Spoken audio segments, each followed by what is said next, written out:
मनोज काका जी, सीधे आपके पास आते हुए, लेकिन ये जो बात अपनी जय जी ने कही है उन्होंने सही कही ना।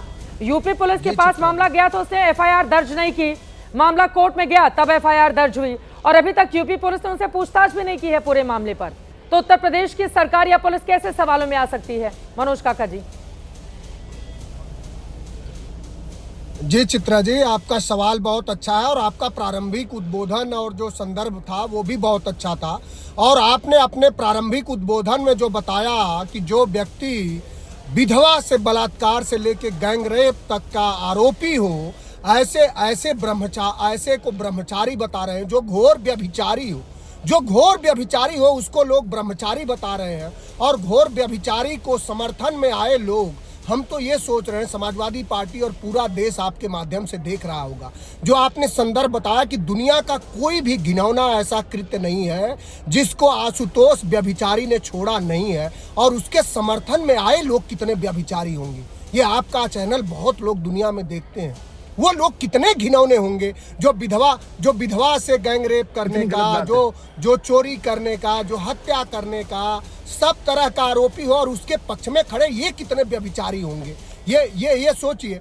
डॉक्टर लोहिया कहते थे कि राजनीति, आपका जो दूसरा सवाल है चित्रा जी कि राजनीति क्यों होती है, डॉक्टर लोहिया कहते थे कि राजनीति अल्पकालिक धर्म है और धर्म दीर्घकालिक राजनीति है।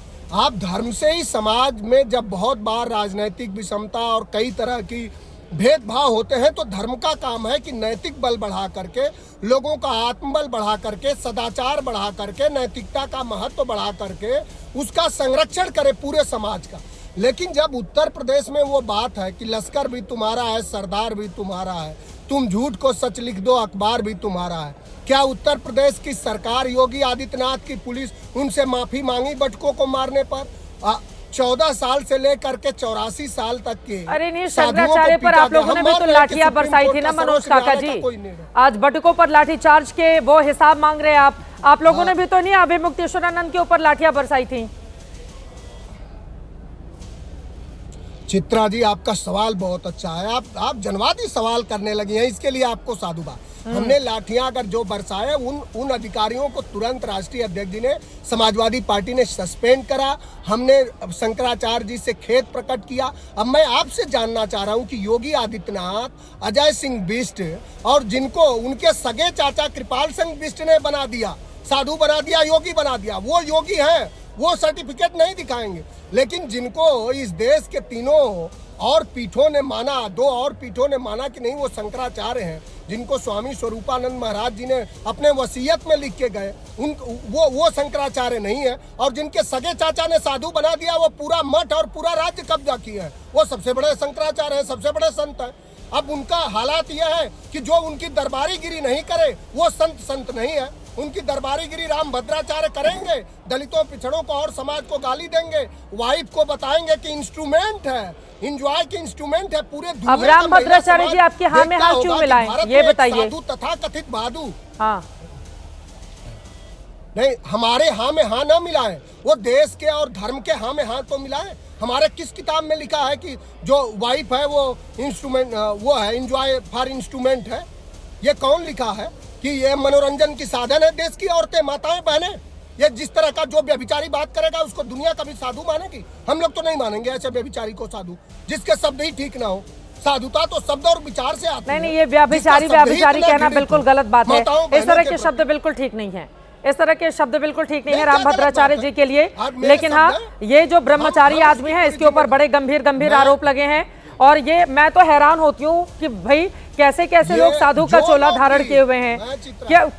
कल हमने जनहित में रात 9 बजे स्टोरी चलाई थी जिसमें जिस जगह का ये रहने वाला है उस जगह के लोगों से बातचीत की। उन लोगों ने ऑन कैमरे पर कहा, कैमरे पर आकर बोला कि ये झूठे आरोप लगाकर अवैध वसूली करता है, जालसाजी करता है, इसका ये गोरख धंधा है। ये जो आदमी आप देख रहे हैं, इसके इलाके के लोगों ने आकर कैमरे पर बोला है। अभी मुक्तेश्वरानंद के पास कुछ पत्रकार पहुंचे थे, उन्होंने भी आरोप लगाए कि इस व्यक्ति ने कैसे, जो आरोप वहां से निकलकर सामने आए हैं, हालांकि वो कितना सच है ये आप लोगों के ऊपर मैं छोड़ती हूं, लेकिन पत्रकारों ने कहा कि इस आदमी की ओर से फोन करवाया गया कि आप अपनी बच्ची को आगे करके आरोप लगा दीजिए अभी मुक्तेश्वरानंद पर।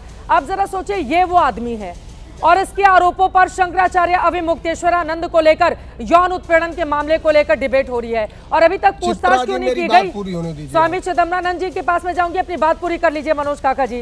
पुलिस किस चीज का इंतजार करिए, क्यों नहीं कर लेती पूछताछ, लेकिन उसके पहले मनोज काका जी अपनी बात पूरी करें। चित्रा जी, मैं फिर ये कह रहा हूँ, मेरी पार्टी कह रही है, राष्ट्रीय अध्यक्ष जी ने कहा है कि मैंने और जब समाजवादी पार्टी में उन पर लाठी चली थी, वो शंकराचार्य नहीं थे, साधु थे, लेकिन फिर भी हमने उनसे खेद प्रकट किया। क्या ये सरकार उनसे माफी मांगेगी? सरकार का क्या, सरकार ने जिन लोगों ने उन बटुकों पर उनके धर्मदंड को तोड़ा, उन पर लाठियां चलाई, उनको सरकार ने सस्पेंड किया? नहीं किया। सरकार में अगर इतना ही नैतिक बल है तो सरकार के चलाने वाले स्वयं अपने आप को वो एक पीठ के वो है, पीठाधीश्वर है। क्या उनमें इतना नैतिकता नहीं है? क्या उनमें उतनी करुणा नहीं है? क्या वो ये नहीं मान सकते हैं कि जो न्यायालय तय करेगा वो होगा, उनके साथ किसी तरह का अन्याय न हो? क्या उन्होंने अधिकारियों को हटाया? तो इससे पूरा सिर्फ शंकराचार्य जी का नहीं अपमान हो रहा। आपने बढ़िया संदर्भ लिया कि इससे पूरे देश में और पूरे दुनिया में हमारे सनातन धर्म का सबसे खराब से खराब उसको बदनाम करने का, उसको अपमानित करने का अगर कार्य कोई कर रही है तो योगी सरकार कर रही है।